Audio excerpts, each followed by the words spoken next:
ठीक है, जो पॉइंट पे फंक्शन ब्रेक हो रहा है उस पॉइंट पे हमें चेक करना है ना। गिवन इंटरवल में कोई प्रॉब्लम नहीं है, तो जहाँ पर ब्रेक होता है, ब्रेक कहाँ पर हो रहा है, x इक्वल्स टू -1 और 1। ठीक है, मॉड फंक्शन है तो इसका मतलब ये नहीं है कि हम कुछ अलग से सोचे, क्या सोचे, है ना। वो हमें पता है उसका ग्राफ, है ना, उसका ग्राफ कंटिन्यूस ही रहता है, वहाँ पर ज़्यादा सोचने की ज़रूरत नहीं है। पॉलिनोमियल का भी हमें पता है ना, इनको याद रखना है। ठीक है, इसको स्प्लिट करने की भी ज़रूरत नहीं है क्योंकि हमें कंटिन्यूटी चेक करनी है। ठीक है, क्या वैल्यू आ रही है, रेंज, डोमेन, कुछ नहीं फाइंड करना, सॉल्व नहीं करना मुझे। ठीक है, सिर्फ ग्राफ या फिर कंटिन्यूटी चेक करनी है। तो सबसे पहले चेक करेंगे एट एक्स इक्वल्स टू -1। तो आपको फाइंड क्या करना है, f of one, F of -1 minus और एफ ऑफ -1 प्लस। ठीक है, और आपको एफ ऑफ -1 चेक करना है। अभी ध्यान से समझेंगे, जब आपको फंक्शन के अंदर ग्रेटर देन और इक्वल टू साथ में दे रखा है, यहाँ पर इनइक्वल साइन साथ में दे रखी है, तो 99.9 बार परसेंटेज, 9 बार क्यों लिखा है ना, क्योंकि ऐसे तिकड़म यूज हो सकते हैं बट वो आपके सिलेबस में नहीं है। आपके सिलेबस में जितने भी आएंगे, है ना, 99.9 बार, मतलब वो कन्वर्ट करोगे ना तो 100% ही होता है, बट थोड़ा सा कम कर लेता है। ठीक है, इतने परसेंट चांसेस है कि जब आपको इक्वल साइन दे रखा होगा ना, तो ये जो फंक्शन होगा वो फंक्शन बाउंड्री पॉइंट पे, या जो फंक्शन के लिमिट फाइंड करना है ना उस पॉइंट्स पे आपको फाइनाइट वैल्यू ही देगा, इनडिटर्मिनेट वैल्यू नहीं देगा। क्या बोल रहा हूँ, जहाँ पर इक्वल साइन है उस इक्वल साइन पे, है ना, ये जो आपका फंक्शन है वो क्या ब्रेक हो रहा है, और उस पॉइंट पे आपका फंक्शन फाइनाइट वैल्यू ही देगा, इनडिटर्मिनेट फॉर्म नहीं देगा। इनडिटर्मिनेट में वो इनफाइनाइट भी इनडिटर्मिनेट में ही अभी कंसिडर कर रहा हूँ फिलहाल। ठीक है, होता नहीं है, अभी मैं बोल रहा हूँ कि इनफाइनाइट भी नहीं, फाइनाइट ही देगा वो। ठीक है, तो आपको सिर्फ लिमिट्स ही चेक करनी है, इसको चेक करने की ज़रूरत ही नहीं पड़ेगी, है ना। इस कंडीशन में -1 पे आपका एफ ऑफ -1 माइनस और एफ ऑफ -1 दोनों सेम ही आ रहा है। इक्वल साइन गिवन होगा तब जिसके साथ भी होगा, लेस देन इक्वल्स टू होगा या ग्रेटर देन इक्वल्स टू, तो साथ में ही आएगा, वो वैल्यू सेम ही आ जाएगी। कितनी वैल्यू आ जाएगी, -1। ठीक है, -1 प्लस के लिए आपको कौन सा फंक्शन चूज करना है, ये वाला फंक्शन। यहाँ पर आप क्या पुट करोगे, 1, -1 ही पुट करोगे, मोड आ जाएगा 1। लिमिट एग्जिस्ट नहीं करती है, इसलिए यहाँ पर ये दो फंक्शन जो है वो क्या है, डिसकंटिन्यूअस है। और टाइप ऑफ डिसकंटिन्यूटी पूछा हुआ है, तो फाइनाइट टाइप ऑफ डिसकंटिन्यूटी।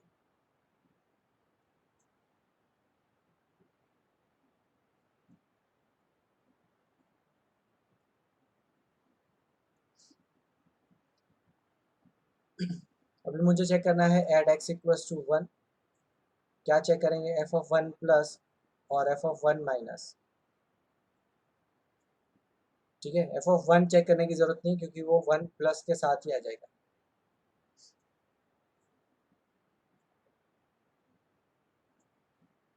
तो एफ ऑफ 1 प्लस के लिए ये फंक्शन चूज करेंगे, वैल्यू पुट करेंगे तो आपका वैल्यू आ जाएगा 2। और यहाँ पर वैल्यू पुट करेंगे हम 1 माइनस के लिए, ये फंक्शन पर पुट करेंगे 1, तो आपका अगेन यहाँ पर आ जाएगा 1।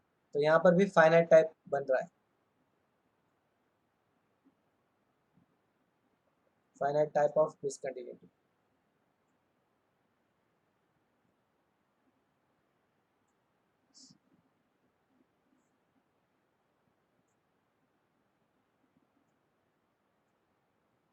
ऐसा भी लिख सकते हो, एड एक्स इक्वल्स टू -1, यहाँ पर एड एक्स इक्वल्स टू 1। ठीक है, तो थोड़ा सा और अच्छा लगेगा।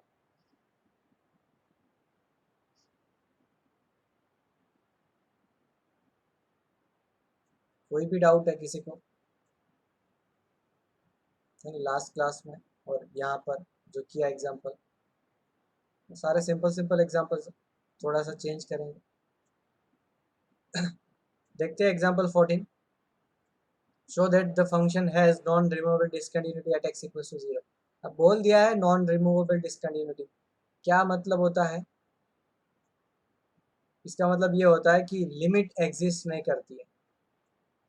है ना, लेफ्ट हैंड लिमिट और राइट हैंड लिमिट इक्वल नहीं होगी, तो लेफ्ट हैंड लिमिट क्या होगी, एफ ऑफ जीरो माइनस क्या लिखा जाएगा, limit x tends to zero minus f of x, direct लिख लेते हैं, e raise to one by x minus one upon e raise to one by x plus one. इस type का हम पहले ही कर चुके हैं, बट यहाँ पर थोड़ा सा हम चेंज करेंगे, है ना। चेंज क्यों करना पड़ेगा वो पहले समझ लेते हैं कि भाई हम चेंज क्यों कर रहे हैं। ठीक है, हम डायरेक्ट सपोज लिमिट पुट करते हैं, है ना, one upon x that is equal to one upon zero minus, वो आपका आता माइनस इन्फाइनाइट, है ना, e raise to one upon x वो बन जाता है e raise to minus infinite, वो आता one upon e raise to infinite that is equal to zero, है ना, इस तरीके से।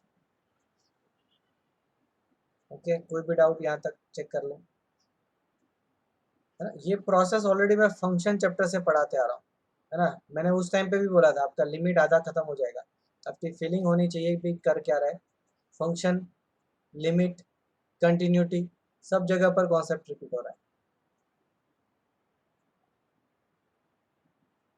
ठीक है, तो आप यहाँ पर क्या पुट कर सकते हो, जीरो, यहाँ पर भी जीरो आ जाएगा और यहाँ पर आ जाएगा minus one upon one that is minus one. फिर आपके पास है right hand limit that is f of zero plus limit x tends to zero plus e raise to one upon x minus one upon e raise to one upon x plus one. Same चीजें करते हैं जो अभी ऊपर करी थी, यहाँ पर वन अपॉन एक्स की जगह पर, है ना, एक्स की जगह पर जीरो प्लस पुट करेंगे तो आ जाएगा इन्फाइनाइट, मतलब e raise to one upon x आ जाएगा e raise to infinite that is equal to infinite. अब इन्फाइनाइट माइनस वन इन्फाइनाइट ही होता है, और इन्फाइनाइट प्लस वन वो भी इन्फाइनाइट ही होता है।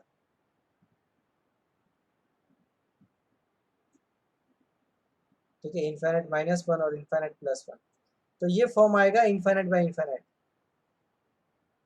जो कि इनडिटर्मिनेट फॉर्म है। तो अब थोड़ा सा चेंज करना पड़ेगा, क्या चेंज करेंगे देख लो, इस टाइप का एग्जांपल आया तो इसी तरीके से आपको चेंज करना है।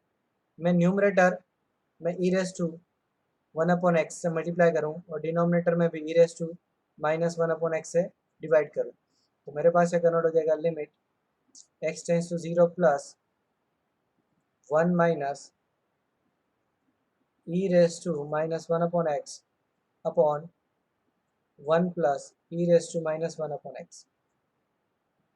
इसको सिंप्लीफाई करके लिख सकते हैं limit x tends to zero plus one minus one upon e raise to one by x upon one plus one upon e raise to one by x. अब e raise to one by x आपका कितना आ रहा था, infinite आ रहा था, तो एक step और ऐड करेंगे, one upon e raise to one by x कर देंगे, तो कितना आ जाएगा one upon infinite that is equal to zero. तो ये पार्ट आपका जीरो बन गया, ये पार्ट भी जीरो बन गया, आंसर कितना आ रहा है, वन आ रहा है। तो ये एग्जाम्पल आप देख लो ध्यान से, ये आपका एनसीईआरटी एग्जाम्पलर का एग्जाम्पल है।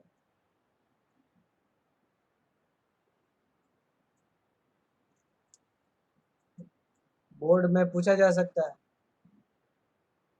और यही मेथड से इसी तरीके से लिखना है आपको, जो लिखा है उतना ही लिख दोगे तो भी आपके मार्क्स आ जाएंगे, लास्ट में बस वो कंक्लूजिंग स्टेटमेंट लिखना पड़ेगा आपको। अब जीएसई भी है तो थोड़ा सा डिटोर लैंग्वेज लिखना पड़ता है ना, तो उतना आप ध्यान रखें, उसका एक्सपीरियंस नहीं होंगे, है ना, जीएसई में किस तरीके से लिखा जाता है,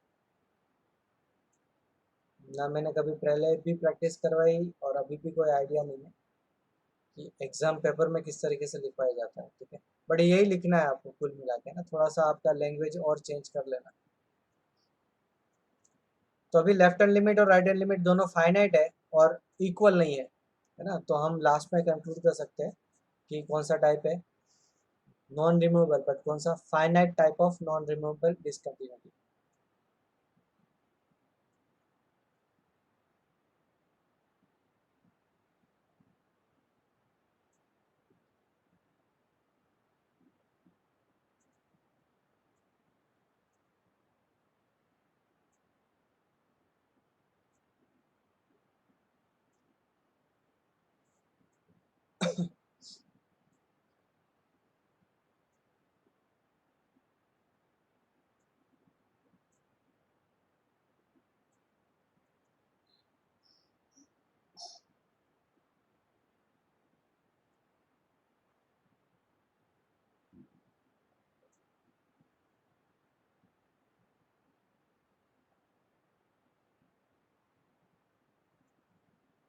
जस्ट रिमाइंडर है कि आपको कल 4 to 8 है ना एग्ज़ाम में, फ्राइडे है, कोई चेंजेस तो नहीं चाहिए ना किसी को, कोई प्रॉब्लम मतलब एग्ज़ाम वगैरह तो नहीं है ना, कोई प्रॉब्लम तो नहीं आ रही, तो आप पहले से बता देना, ठीक है। कल 4 to 8 के अंदर, फ्राइडे फ्राइडे 4 to 8 एग्ज़ाम है आपका रेगुलर, ठीक है, पूरा फंक्शन चैप्टर है। ओके ओके, गुड गुड, चलो ठीक है। ओके, चलो अभी नेक्स्ट एग्जांपल कर लेते हैं 15। आपके पास है cos inverse of cos x. अभी मैंने यूनिवर्सिटी को पढ़ाया नहीं है, और यूनिवर्सिटी को के अंदर ये ग्राफ आता है कॉस इनवर्स ऑफ कॉस। जो एनसीईआरटी का है वहाँ पर ग्राफ नहीं आता, थोड़ा एनसीईआरटी से बाहर जाना पड़ता है। तो आप समझ लो cos inverse of cos x, इसका ग्राफ आपका -π/2 और π/2 के बीच में आपको पता है। सर ये 0 से लेके पाई तक आपको पता है ना, 0 से लेके ये आ जाएगा पाई। फिर वहां से लेके 2 पाई तक यहाँ पर आता है ना, 45 डिग्री पे ही होता है ये तो, ठीक है, यहाँ पर 45 डिग्री पे ही होता है, ठीक है। फिर वापस सेम ग्राफ बनेगा ऊपर तक,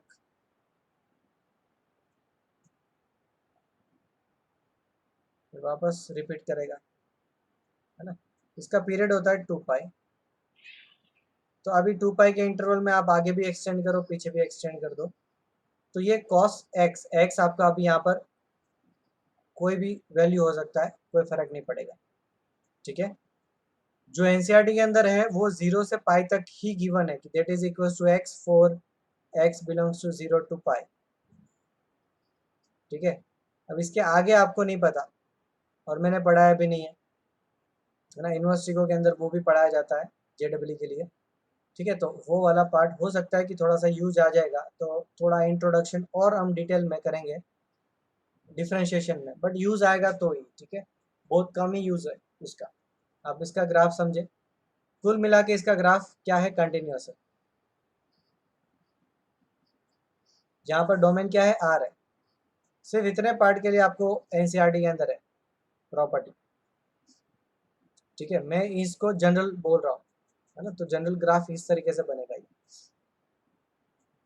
तो मेरे को पहला स्टेप चेक करना था ना गिवन इंटरवल में, तो वो ही मैं चेक कर रहा हूँ, गिवन इंटरवल, और उसी के लिए आपका ये ग्राफ ज़रूरत का था, तो मैंने ये बता दिया आपको, ठीक है। गिवन इंटरवल में कंटिन्यूस है, फिर गिवन इंटरवल में ये कंटिन्यूस है नहीं, है ना, गिवन इंटरवल में ये कंटिन्यूस है नहीं, तो अभी चेक करना पड़ेगा इसको किस तरीके से लिख पाएंगे। तो एफ ऑफ एक्स आपका कन्वर्ट हो जाएगा cos inverse of cos x for x less than π/2। फिर इसको चेक करेंगे, ठीक है। तो ये π/2 से लेके,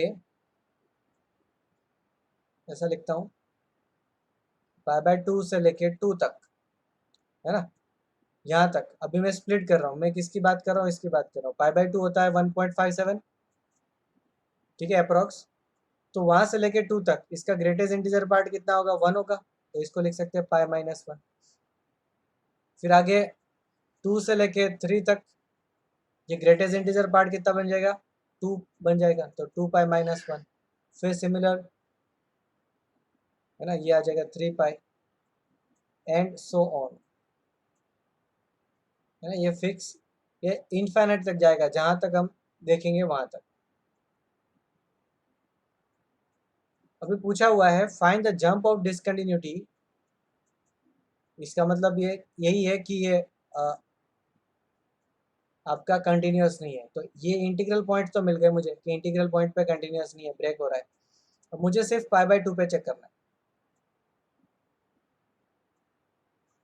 है ना। तो at x equals to π/2, f of π/2 plus f of π/2 plus मतलब ये वाला फंक्शन बन जाएगा, that is π-1, f of π/2 minus π/2 minus हो चाहे π/2 प्लस हो, वो आपका इस इंटरवल में आ रहा है, चेक करो,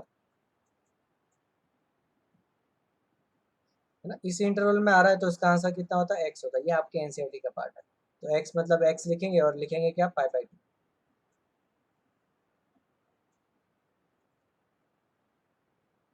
ठीक है। देन यहाँ पर π/2 पे इसका जंप कितना होगा, जंप होगा आपका mod ऑफ π-1 माइनस π/2, ठीक है। सिंप्लीफाई करेंगे तो आ जाएगा π/2 -1। अब ये पॉजिटिव होता है इसलिए मोड हटा दिया मैंने। अब तो ये सिर्फ मैंने π/2 पे चेक किया, ठीक है। बाकी जगह पर भी इसके जंप आ जाएंगे ना, यहाँ पर भी डिसकंटिन्यूस है तो यहाँ पर कितना जंप आएगा, पाई का गैप है, चेक करो। यहाँ पर भी डिसकंटिन्यूस है, कितना गैप आएगा, पाई का गैप है, चेक करते जाओ।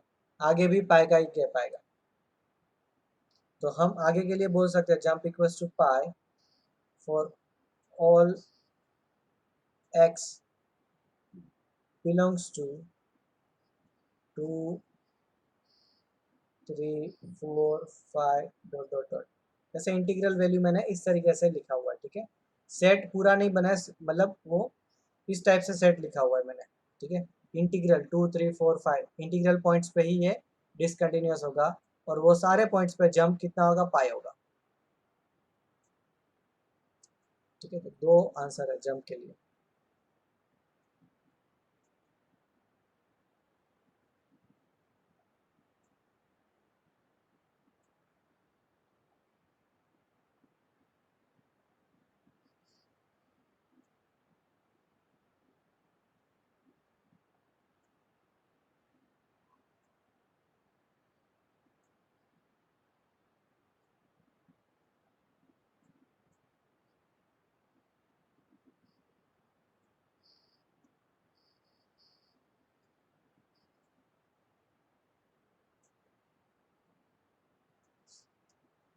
ओके, आगे कंटिन्यू करते हैं।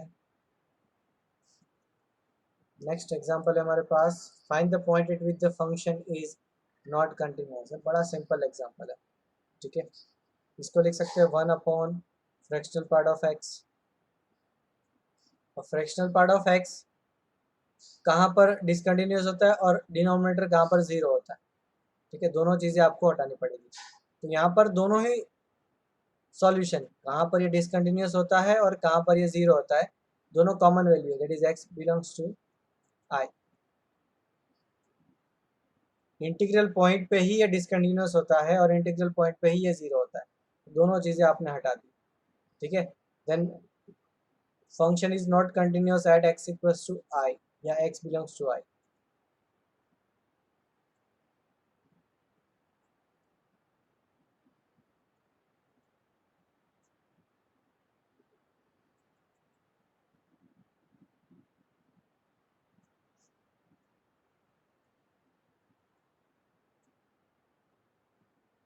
इसकी जगह कोई और फंक्शन होता तो दोनों चीज़ें निकालनी पड़ती है ना। जहाँ जीरो होता है वो पॉइंट पे भी फंक्शन डिसकंटिन्यूस बनेगा, और क्योंकि वो वैल्यू इनफाइनाइट पे जाएगी, है ना। लास्ट क्लास में बताया कि इनफाइनाइट या माइनस इनफाइनाइट पे कोई भी वैल्यू जाती है तो वहाँ पर वो फंक्शन को डिसकंटिन्यूस बोलना है।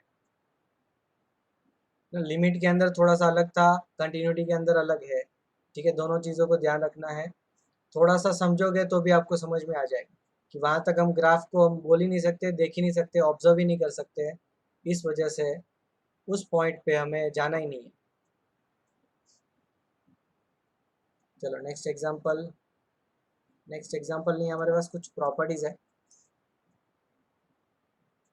अभी ये जो प्रॉपर्टी है, थियरम मतलब प्रॉपर्टी जिनको प्रूफ कर सकते हैं, पर यहाँ पर इनको प्रूफ नहीं करेंगे, ये आपको डायरेक्ट याद रखनी है। कुछ जो है उसको एनसीईआरटी से उठाया है, कुछ मैंने अलग से ऐड करी हुई है, सारा मिक्स है, मतलब कुल मिला के आपका एनसीईआरटी यहाँ पर कवर हो जाएगा, ठीक है। और जेडब्ल्यू मेंस और एडवांस में इसके बेस्ड डायरेक्ट एग्जांपल मिलेंगे। आप एक्सरसाइज 5A और 5B करोगे, वहाँ पर ज़्यादा एग्जांपल्स नहीं मिलने वाले हैं। क्यों?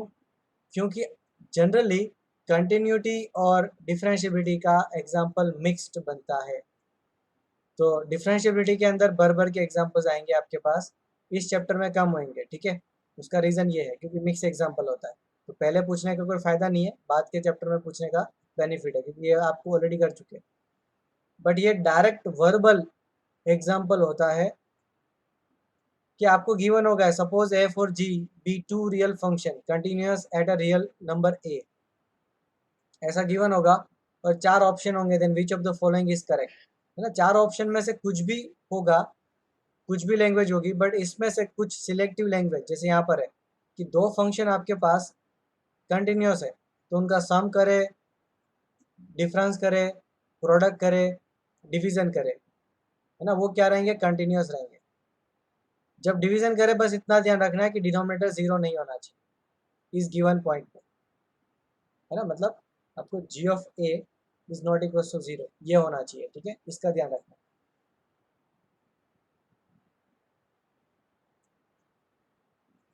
दोनों फंक्शन कंटिन्यूस है तो आप चाहे प्रोडक्ट करो, सम करो, डिफरेंस करो या डिवीजन करो, वो कंटिन्यूस ही रहेंगे। डिवीजन के टाइम पे इसका ध्यान रखना है क्योंकि वो फंक्शन डिफाइन करने के लिए हमें ध्यान रखना पड़ता है, ठीक है। फिर यहाँ पर क्या किया है, डी के अंदर रेसिप्रोकल कर दिया, है ना, किसी भी फंक्शन का। यहाँ पर एफ ऑफ एक्स लिखता तो भी चलता, है ना, क्या किया, जस्ट रेसिप्रोकल किया, तो वो भी कंटिन्यूस ही रहेगा, at x equals to a. बट जरूरत क्या है, अगेन जी ऑफ ए आपका 0 नहीं होना चाहिए।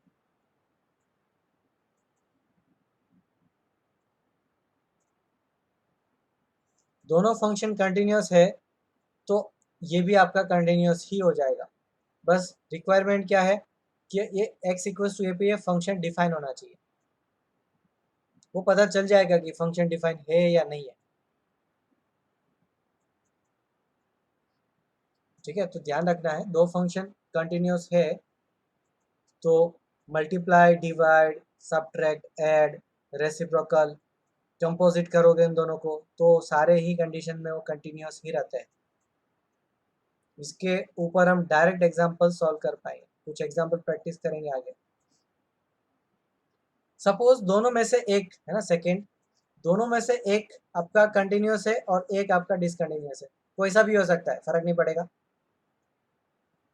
तो f of x into g of x may और may not be discontinuous at x equals to a. तो ध्यान क्या रखेंगे, जब आपको एग्जाम में ऐसा एग्जाम्पल पूछा जाता है तो ध्यान ये रखना है कि क्या हर बार डिसकंटिन्यूस होगा, तो हम ये ऑप्शन टिक करेंगे कि भाई एक डिसकंटिन्यूस है तो प्रोडक्ट डिसकंटिन्यूस होगा। बट मे बी और मे नॉट बी तो हम उसको टिक नहीं करेंगे कि ये ऑलवेज होता है। जब ऑलवेज होता है तो ही आपको आंसर टिक करना है, इसका ध्यान रखेंगे। तो एक एग्जांपल लिया हुआ है, जैसे f of x equals to आपका है एक्स और जी ऑफ एक्स लिया है आपका साइन पाई बाय एक्स। अब ये कंटिन्यूस है एट एक्स इक्वल्स टू 0 और ये डिसकंटिन्यूस है एट एक्स इक्वल्स टू 0, ये हमने कर चुके हैं, इसका ग्राफ वगैरह सब पता है आपको। बट दोनों का प्रोडक्ट करेंगे, है ना, that is h of x equals to f of x into g of x, दोनों का प्रोडक्ट कर दिया। तो ये हमने सैंडविच थ्योरम से सॉल्व किया था,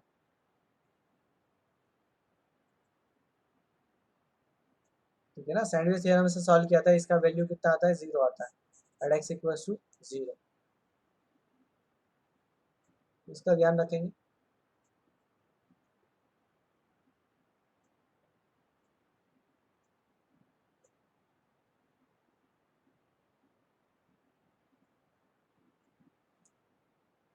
जब एग्जाम में पूछा जाए ना तो एक ऐसा एग्जाम्पल ढूंढो, फाइंड करो जो उसको कॉन्ट्राडिक्ट करता हो।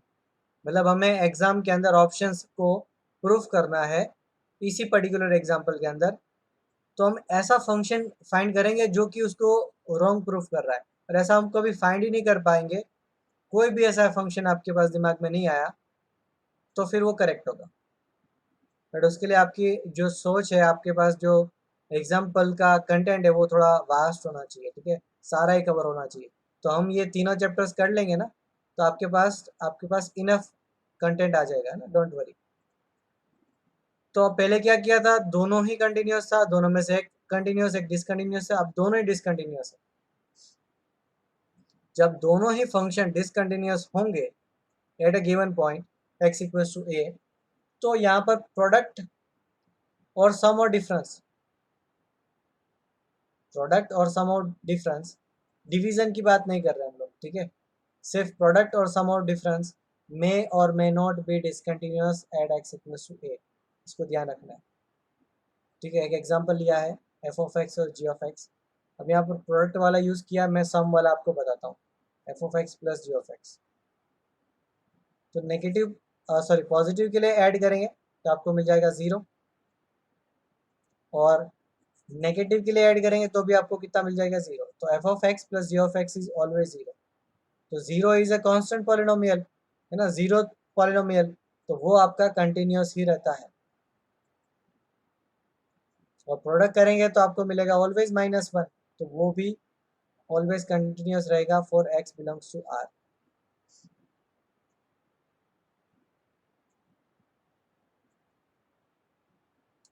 ठीक है, सेकेंड के अंदर मैंने प्लस माइनस का नहीं किया है और डिवाइड का भी नहीं किया है। प्लस माइनस के अंदर फंक्शन जो है वो ऑलवेज डिसकंटिन्यूस रहेगा। दोनों में से एक फंक्शन डिसकंटिन्यूस है, तो f of x plus minus g of x is discontinuous always, है ना। इसको लिख लो यहाँ पर सेकेंड के अंदर।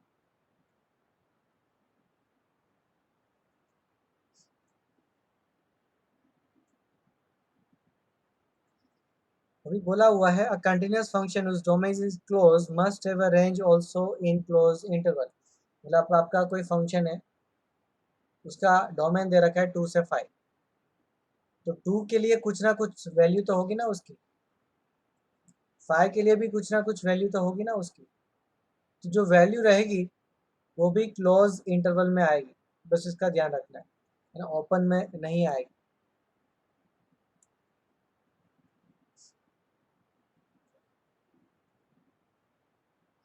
अभी फिफ्थ पॉइंट को मैं नेक्स्ट एग्जाम्पल को करेंगे, उसके बाद ये फिफ्थ पॉइंट वापस समझाता हूँ।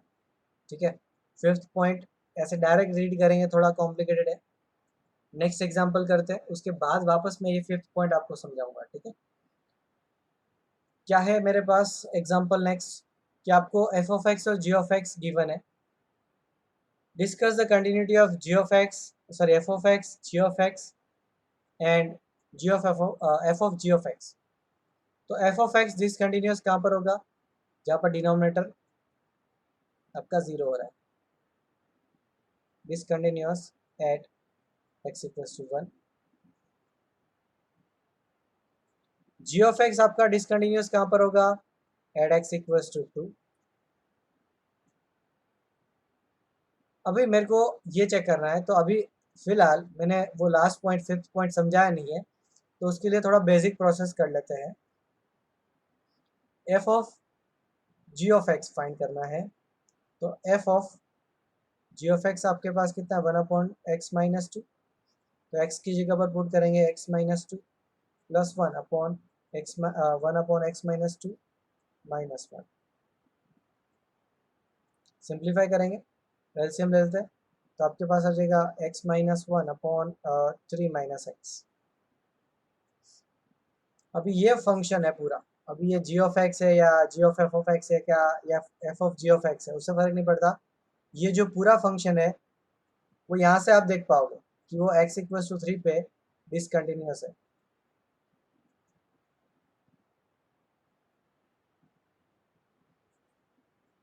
ठीक है, ये प्रोसेस है, मैं नेक्स्ट टाइम से प्रोसेस नहीं करूंगा, आप ध्यान से समझो कि क्या करना है। अभी एक्चुअली में हम कर क्या रहे थे, यहाँ पर x की वैल्यू पुट कर रहे थे। तो सपोज मैं यहाँ पर x की वैल्यू 3 पुट करूं, ठीक है, तो ये पूरी वैल्यू कितनी दे रहा है, 1 दे रहा है। अभी भी समझ नहीं आएगा, हम इसको रिवर्स में करते हैं। मुझे यहाँ पर 1 नहीं पुट करना है, इतना फाइनल है, तो मैं वो वैल्यू ऑफ x फाइंड कर सकता हूँ सो दैट इसका वैल्यू 1 आ जाए। मतलब 1/x-2 सपोज 1 नहीं आए, ठीक है, तो आप इस g ऑफ x को इसके अंदर रिप्लेस करेंगे तो वो तो कभी डिसकंटिन्यूस होगा ही नहीं, क्योंकि वो x इक्वल्स टू 1 पे डिसकंटिन्यूस है। तो मुझे ये फाइंड कर लेना है बस। तो इसके लिए क्या करेंगे, रेसिप्रोकल कर लो, not equals to 1 then x is not equals to 3, same value देगा ये। अभी मैं लिंक में बिठाता हूँ, आपको करना क्या है, आपको इसका वैल्यू फाइंड कर लेना जी ऑफ एक्स, जहाँ पर डिसकंटिन्यूस है, पहला स्टेप, क्योंकि अंदर जी ऑफ एक्स है इस वजह से। पहला एफ ऑफ एक्स होता तो पहला स्टेप ये आता।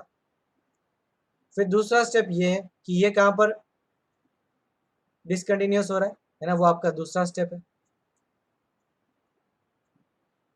फिर ये पार्ट जहां पर ये डिसकंटिन्यूस हो रहा है उसके इक्वल कर देना है, जैसे यहाँ पर करा है ना, एफ ऑफ एक्स आपका 1 पे डिसकंटिन्यूस हो रहा है, तो हम वो एक्स की वैल्यू फाइंड कर रहे हैं जहां पर ये जी ऑफ एक्स आपका 1 आ रहा है, क्योंकि वही तो अल्टीमेट यहाँ पर रिप्लेस होने वाला है।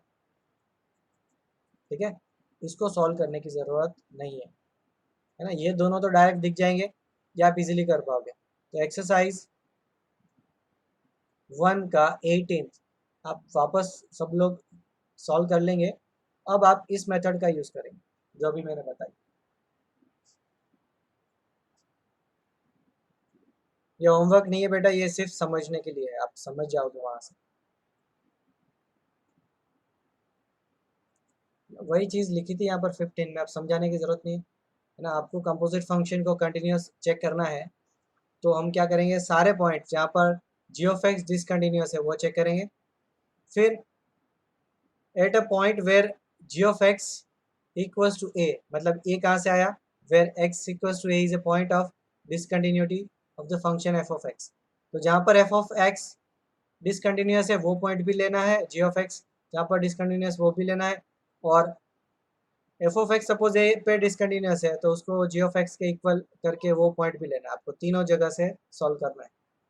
ठीक है, अभी कोई डाउट है यहाँ पर फिफ्थ प्रॉपर्टी के अंदर, कंपोजिट फंक्शन के अंदर?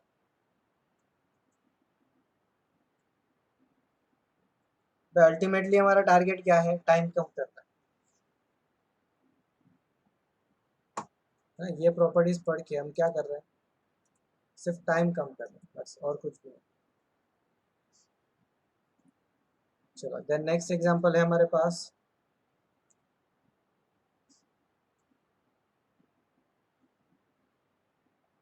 भाई मुझे चेक करना है at x equals to 0 f of x plus minus g of x, product करना है f of x into g of x, f of x divided by g of x.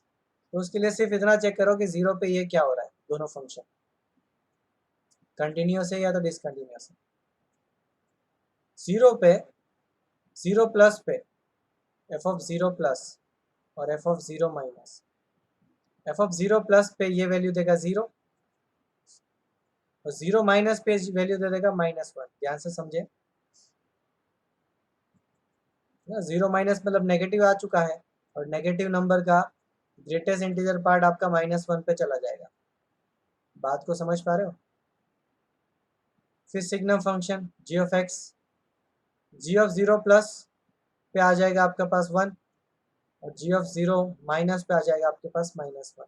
G of exactly 0 पे आपका होता है 0, but मुझे तो सबसे पहले लिमिट्स चेक करके ही पता चल गया कि ये कंटिन्यूस नहीं है 0 पे। तो फिर अभी इनका सम करके चेक करते हैं, सम और डिफरेंस। तो सम करेंगे तो आपका आ जाएगा 1, यहाँ पर सम करेंगे तो आपका आ जाएगा -2। ठीक है, डिफरेंस करेंगे तो आपका यहाँ पर आ जाएगा -1 और यहाँ पर आ जाएगा 0। इस कंडीशन में भी वो कंटिन्यूस नहीं है, यहाँ पर भी कंटिन्यूस नहीं है। प्रोडक्ट करके चेक करते हैं, प्रोडक्ट करेंगे तो यहाँ पर आ जाएगा 0, दोनों का प्रोडक्ट, यहाँ पर आ जाएगा आपका 1, तो भी ये कंटिन्यूस नहीं है। फिर यहाँ पर चेक करेंगे, डिवाइड करेंगे तो 0 बाई 1 इज अगेन 0 और -1 बाई -1 इज अगेन 1। यहाँ पर भी लिमिट्स इक्वल नहीं है, तो ये डिसकंटिन्यूस है। तो हर बार जरूरी नहीं है, लास्ट में जब बताया था तो मे और मे नॉट भी लिखा हुआ था, इसलिए यहाँ पर चेक करना पड़ेगा है ना, आगे जाके भी ऐसे फंक्शंस होंगे।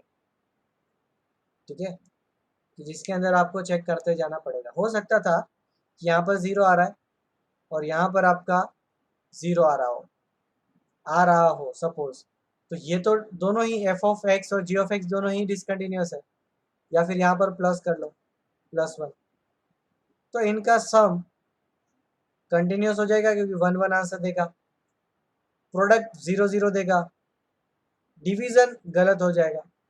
ठीक है, तो सम और प्रोडक्ट दोनों ही आपके क्या आ जाएंगे, कंटिन्यूस आ जाएंगे। इस तरीके से आप चेक कर सकते हैं।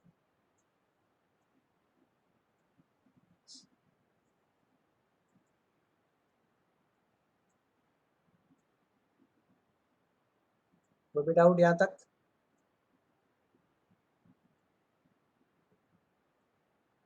ओके, आगे कंटिन्यू करते हैं। Discuss the continuity of the function F defined by first function है। अभी ये तो आप डायरेक्ट भी कर सकते हो, बट मेरा यहाँ पर्पस क्या है, मैं यहाँ पर कंपोजिट फंक्शन से आपको यूज करवा के आपको समझाऊं। तो एफ ऑफ एक्स को मान लेते हैं जी ऑफ एक्स, तो जी ऑफ एच ऑफ एक्स, तो जी ऑफ एक्स आपका बन जाएगा साइन एक्स और एच ऑफ एक्स बन जाएगा आपका एक्स स्क्वायर। तो ये जो है वो कंटिन्यूस है इन आर, ये भी जो है वो कंटिन्यूस है इन आर। तो बता रखा है ना कंपोजिट फंक्शन में, कंपोजिट में तो कंटिन्यूस होगा ही होगा, है ना, दोनों फंक्शन कंटिन्यूस है तो कंपोजिट फंक्शन भी कंटिन्यूस होता है। एक बार वापस प्रॉपर्टीज दिखा देता हूँ। फर्स्ट का ए बी सी डी सारे ही कंटिन्यूस ही होंगे, दोनों फंक्शन कंटिन्यूस है तो प्लस माइनस प्रोडक्ट डिवीजन। तो डिवीजन में इतना ध्यान रखना है कि वो जीरो ना होता हो गिवन पॉइंट पे।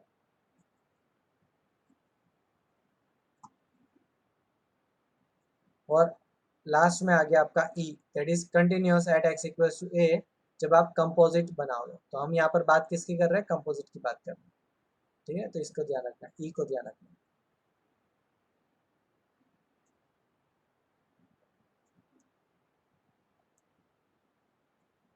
सेकेंड को चेक करते हैं। सेकेंड को हमने सपोज कंसीडर कर लिया है g of x, g of h of x,